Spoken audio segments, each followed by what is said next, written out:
c'est bizarre. Ça tient à rien, une qualification scientifique. Hein. Ça tient à est-ce que t'es copain avec le gouvernement ou pas. Enfin, c'est à croire. C'est à croire que. Voilà, non, mais pas de ça chez nous. Donc Jean-Marc Sabatier, donc complotiste a priori, on va dire, il nous a dit ceci concernant la vaccination à ARN messager auto-amplificateur. Oui, c'est malheureusement vrai. C'est malheureusement vrai parce qu'il y a des risques. Hein. Il y a vraiment des risques quand les animaux sont vaccinés avec des ARN messagers.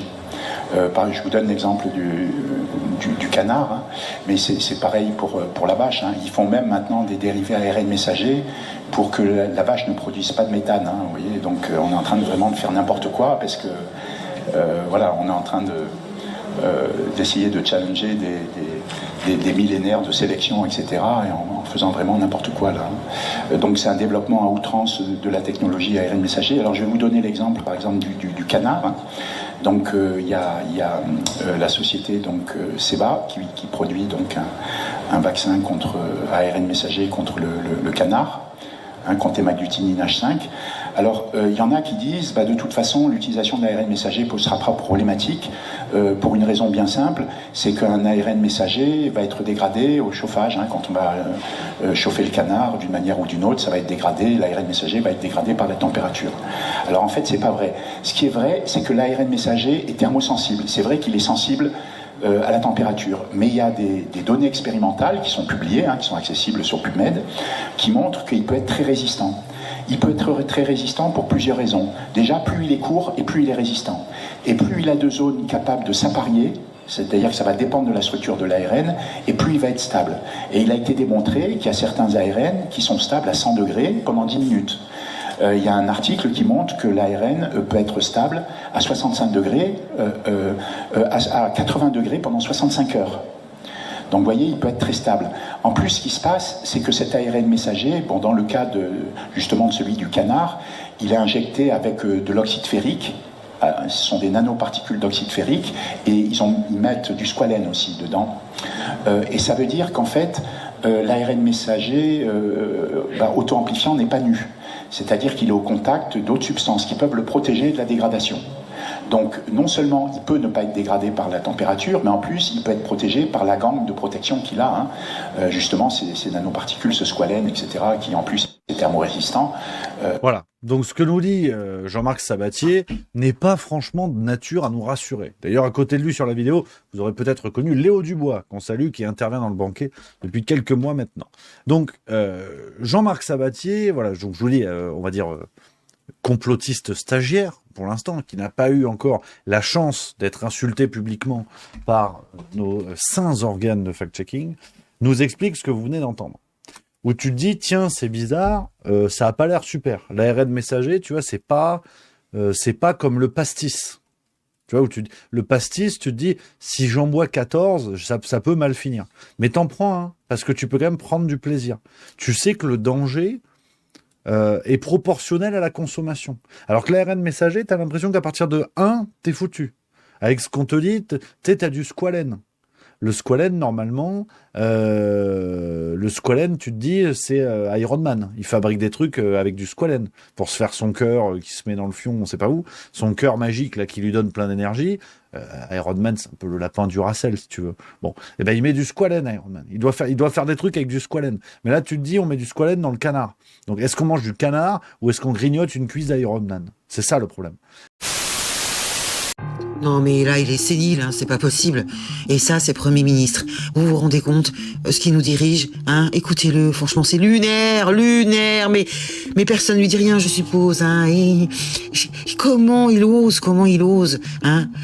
Écoutez bien ce qu'il dit. Il est en train de critiquer les gueux, hein, en toute détente, hein. C'est ce que je comprends, hein. Qu'on aurait donc des déficiences mentales au niveau des mathématiques. C'est insupportable. Dites-moi après dans les commentaires ce que vous en pensez.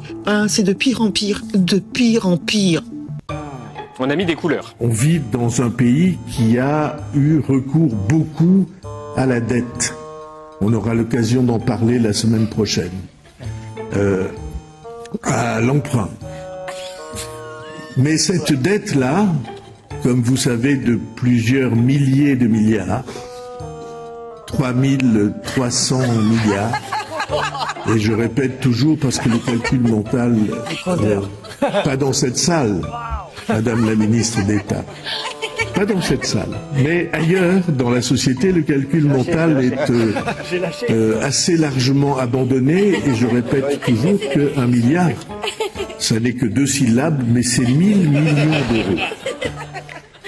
Et donc 3200 fois 1000 millions d'euros, notre endettement.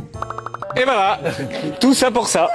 Non mais il est vraiment à côté de la plaque. Faut prendre votre retraite, c'est mieux. Démissionnez déjà, vous avez une casserole au huc. Mais hideuse, il est là, sur une autre planète. Oui, il est en orbite, complètement en orbite. C'est incroyable de voir des gens comme ça, à l'ouest, complètement à l'ouest. Allez, dites-moi un commentaire, et je vous dis à bientôt.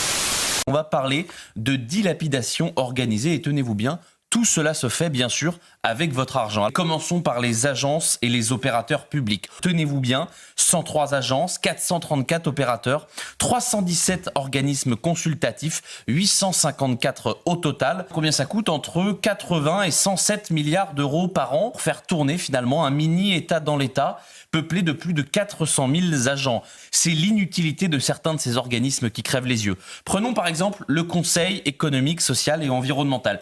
Plus de 40 millions d'euros par an pour une maison de retraite dorée pour des personnalités politiques en pré-retraite qui font des rapports que personne ne lit. L'Agence nationale de la cohésion des territoires, un nom ronflant pour une usine à gaz bureaucratique où l'on produit plus de rapports que de résultats concrets.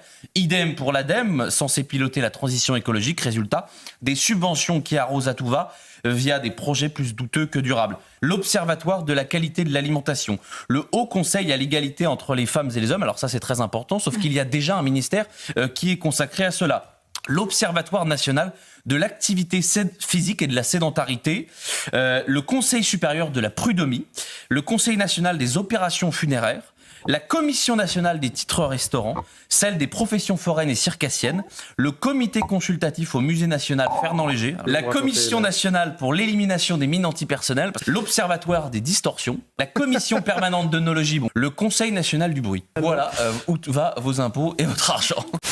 Oui, Éric Piolle, le maire de Grenoble, il a eu une bonne idée incroyable, donc on va en parler. Éric Piolle souhaite conduire, enfin que soit conduit, il va pas les faire lui-même, des tests de détection de stupéfiants donc sur les députés. Oui, pour, je le cite, montrer que la drogue touche aussi les cercles de décision et, je le cite encore, sortir de l'hypocrisie.